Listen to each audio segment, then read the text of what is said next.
Ese latido que me abre a codazos, ese vientre en borbollones, ese corazón que se me suspende arriba traspasando. Oirologia es un lamento o treno que cantan las mujeres del Peloponeso alrededor del féretro o la tumba del difunto. El jueves pasado, Francesca Vilá acorraló finalmente a su esposo escapado. La empleadita de tienda que a los 16 se había querido matar y que ahora se presenta ante ti sin ningún maquillaje, sin su agente de prensa. La madre Benita permanece en la portería muy quieto un segundo, las manos juntas y los ojos cerrados. Para el año de 1965, la colección Voz Viva había cumplido 65 años de existencia y ya jugaba un papel crucial en el ámbito hispanoamericano, en lo que a lecturas sonoras de textos literarios nos referimos. El proyecto, derivado de las inquietudes que desde mediados de los años 50 comenzaron a surgir en el seno de Radio UNAM, con 18 autores grabados y publicados en disco, entre los que destacan Alfonso Reyes, Salvador Novo, Carlos Fuentes, Rosario Castellanos o Juan Rulfo, comenzó a tener reconocimiento en aquellos primeros años y pronto motivó la ampliación de sus horizontes, pues fue justo en ese año, en 1965, que la Unión de Universidades de América Latina solicita a la UNAM extender la colección. Esta gran encomienda fue tomada por Gastón García Cantú, quien era director general de difusión cultural de la UNAM. Tenía a su cargo la revista de la Universidad de México, así como las publicaciones Punto de Partida y Controversia. Fue así como comienza a ampliarse la colección, incluyendo a escritores que ya formaban parte de las grandes filas de la creación literaria de Latinoamérica. Y quizás una de las grabaciones más emblemáticas de la misma es la de Julio Cortázar. De Rayuela, capítulo 2. Aquí había sido primero como una sangría, un vapuleo de uso interno, una necesidad de sentir el estúpido pasaporte de tapas azules en el bolsillo del saco, la llave del hotel bien segura en el clavo del tablero, el miedo, la ignorancia, el deslumbramiento. Esto se llama así, eso se pide así. Ahora esa mujer va a sonreír. Más allá de esa calle empieza el Jardin des Plantes. París. Una tarjeta postal con un dibujo de Klee al lado de un espejo sucio. La maga había aparecido una tarde en la Rue du Cherche-Midi. Cuando subía a mi pieza de la Rue de la Tombe Issoire, traía siempre una flor, una tarjeta Klee o Miró. Y si no tenía dinero, elegía una hoja de plátano en el parque. Por ese entonces, yo juntaba alambres y cajones vacíos en las calles de la madrugada y fabricaba móviles, perfiles que giraban sobre las chimeneas, máquinas inútiles que la maga me ayudaba a pintar. No estábamos enamorados, hacíamos el amor con un virtuosismo desapegado y crítico. Pero después caíamos en silencios terribles y la espuma de los vasos de cerveza se iba poniendo como estopa, se entibiaba y contraía mientras nos mirábamos y sentíamos que eso era el tiempo. Acabamos de escuchar un fragmento del segundo capítulo de Rayuela, una de las novelas más emblemáticas de la literatura latinoamericana, por supuesto en la voz de Julio Cortázar. Este fue uno de los fragmentos elegidos por el autor para ser inmortalizados en la serie Voz Viva de América Latina. La grabación se hizo en 1968, cuando la novela llevaba 5 años de haber sido publicada. 1968 fue un año de fuertes movimientos políticos. Entendamos que el contexto de la época impregnó en muchos escritores posiciones políticas que posteriormente plasmaron en su obra. La obra de Cortázar, y particularmente Rayuela, contiene múltiples referencias a estas expresiones políticas y además a múltiples referencias culturales como la música, el arte y la ciudad, particularmente París y Buenos Aires.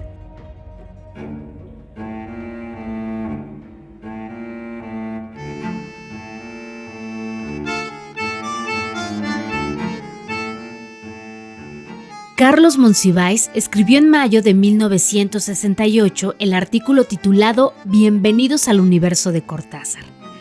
publicado en la edición mensual de la revista de la universidad. En ese artículo retoma una de las claves ideológicas de Julio Cortázar que sirvieron de inspiración para la trama del libro y, consecuentemente, el título de la misma.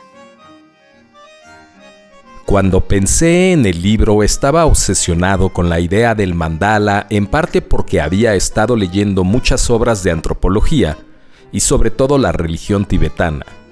Además, había visitado la India, donde pude ver cantidad de mandalas indios y japoneses.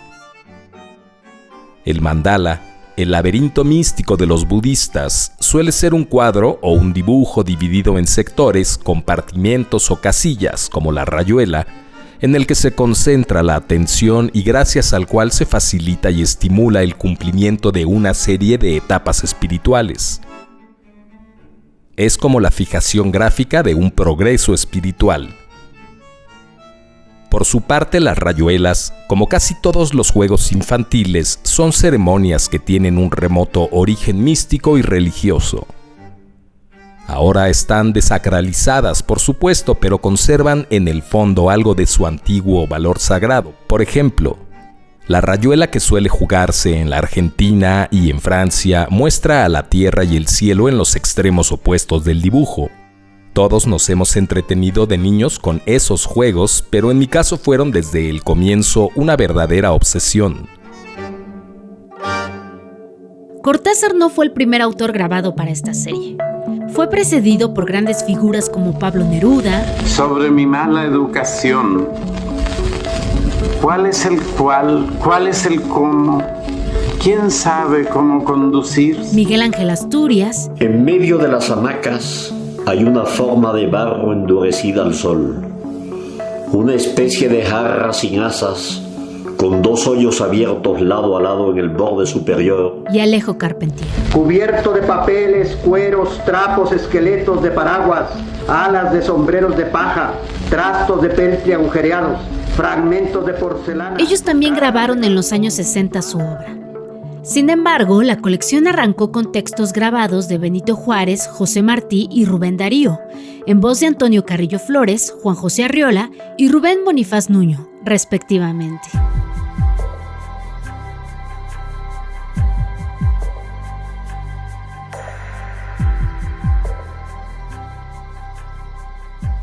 Tuve la fortuna de trabajar entre 1982 y 1988 en el IMBA, y mientras me gané un premio de poesía en Punto de Partida, el premio de poesía Punto de Partida del 82.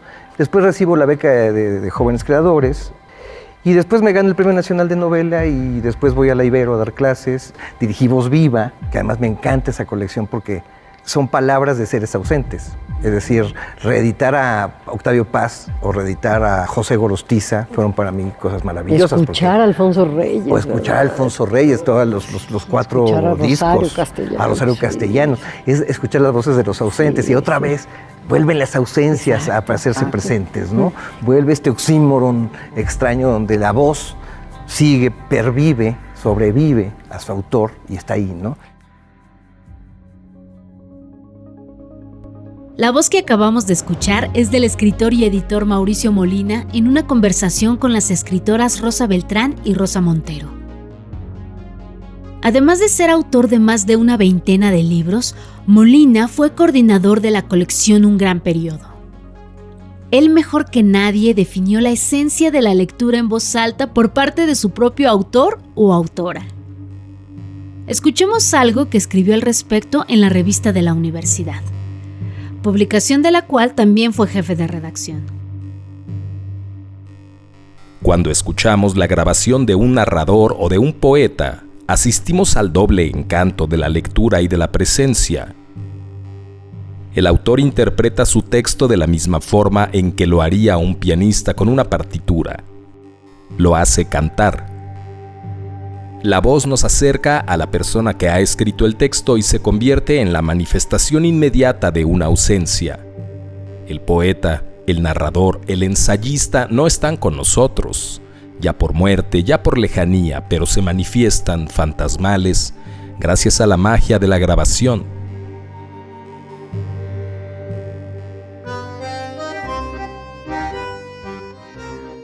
Y es que la grabación de Julio Cortázar transmite todo el sentido de esta cita. Su acento era peculiar, pues nació en Bruselas en 1914.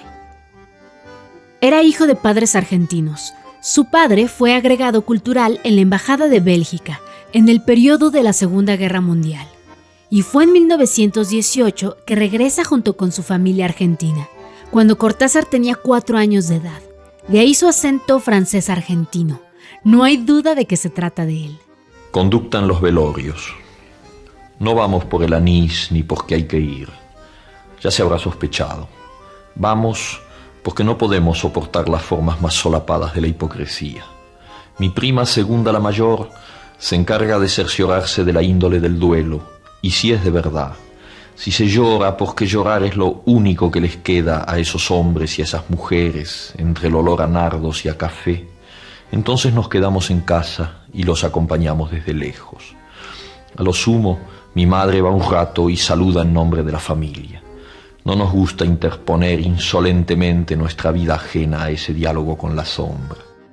Acabamos de escuchar un fragmento de Conducta en los velorios, uno de los textos que Cortázar grabó con su propia voz para la serie Voz Viva de América Latina, también en 1968. Es un texto sobre la hipocresía, las apariencias, una familia cuyo objetivo es evidenciar a la gente hipócrita en un velorio. Se los recomiendo de principio a fin.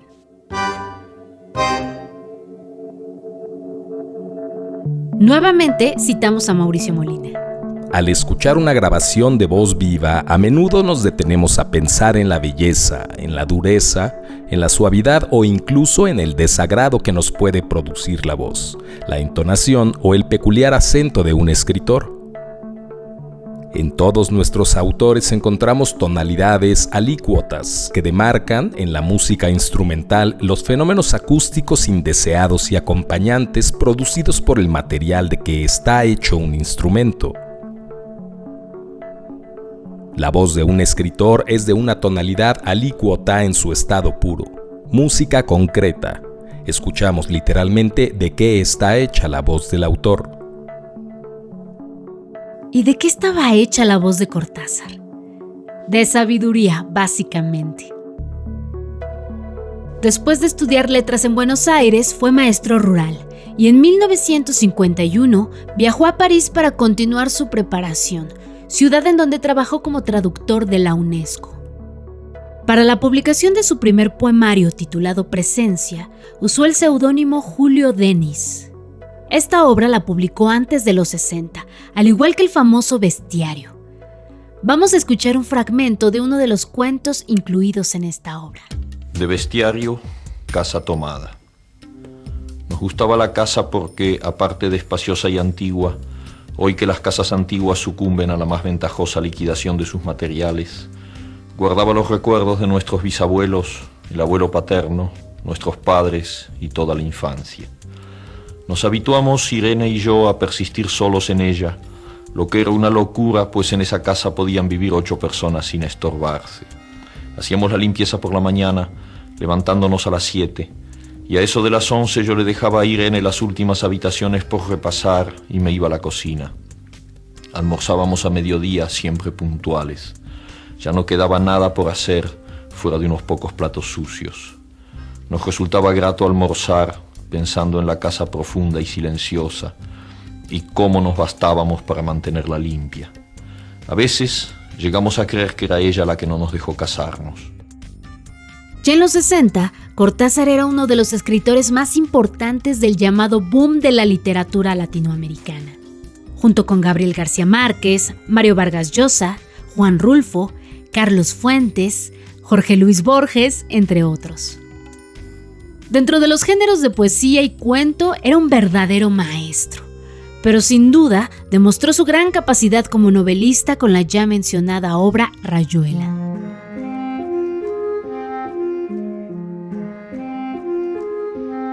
La novela es protagonizada por un alter ego de Cortázar, Horacio Oliveira, un intelectual argentino en París, ciudad en donde sucede la primera parte de la obra. La segunda parte sucede en Argentina, en Buenos Aires. Y la tercera parte ocurre a modo de misceláneas, con una serie de anotaciones, recortes, periódicos, poemas y citas que pueden intercalarse en la lectura de las dos primeras, según el recorrido que decidas como lector. Justo la primera parte, titulada Del lado de allá, quizá contiene uno de los capítulos más hermosos, el capítulo 7. Por ello, Cortázar lo eligió para inmortalizarlo con su voz para Voz Viva de América Latina. Escuchemos. De Rayuela, capítulo 7. Toco tu boca. Con un dedo toco el borde de tu boca. Voy dibujándola como si saliera de mi mano, como si por primera vez tu boca se entreabriera. Y me basta cerrar los ojos para deshacerlo todo y recomenzar. Hago nacer cada vez la boca que deseo, la boca que mi mano elige y te dibuja en la cara. Una boca elegida entre todas, con soberana libertad elegida por mí para dibujarla con mi mano en tu cara, y que por un azar que no busco comprender, coincide exactamente con tu boca que sonríe por debajo de la que mi mano te dibuja. Me miras, de cerca me miras, cada vez más de cerca, y entonces jugamos al cíclope. Nos miramos cada vez más de cerca y los ojos se agrandan, se acercan entre sí, se superponen, y los cíclopes se miran, respirando confundidos. Las bocas se encuentran y luchan tibiamente, mordiéndose con los labios, apoyando apenas la lengua en los dientes, jugando en sus recintos donde un aire pesado va y viene con un perfume viejo y un silencio. Entonces mis manos buscan hundirse en tu pelo, acariciar lentamente la profundidad de tu pelo mientras nos besamos, como si tuviéramos la boca llena de flores o de peces, de movimientos vivos, de fragancia oscura. Y si nos mordemos el dolor es dulce, y si nos ahogamos en un breve y terrible absorber simultáneo del aliento, esa instantánea muerte es bella, y hay una sola saliva y un solo sabor a fruta madura, y yo te siento temblar contra mí como una luna en el agua.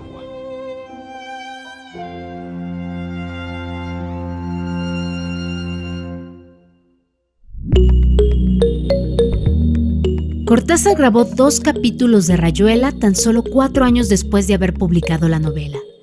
Por eso es que es tan valioso este audio, pues al momento de su publicación en disco ya era una de las obras más aclamadas y promesas de la literatura latinoamericana. Los fragmentos de su voz han recorrido infinidad de páginas de internet. Se pueden escuchar en diversos canales digitales y son de las grabaciones más apreciadas de toda la colección. La obra reunida para la serie Voz Viva de América Latina de Julio Cortázar tiene una duración de 37 minutos y da un panorama general de lo que es la obra de este imprescindible escritor argentino.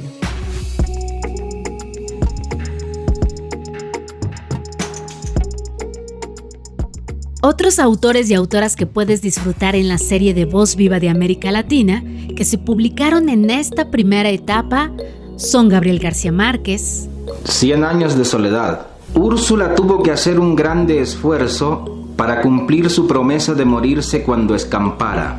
Mario Vargas Llosa. En el extremo norte de la ciudad hay una pequeña plaza. Es muy antigua y en un tiempo sus bancos fueron de madera pulida y de metales lustrosos. Sara de Ibáñez. ¿Cómo atrever esta impura cerrazón de sangre y fuego? Esta urgencia de astro ciego contra tu feroz blancura.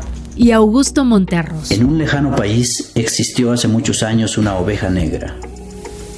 Fue fusilada. Gracias por acompañarnos en este viaje sonoro a través de la colección Voz Viva. Y recuerda, si por casualidad tienes alguno de estos discos en tu posesión, guárdalo. Es una verdadera reliquia. Nos seguimos escuchando. Hasta la próxima.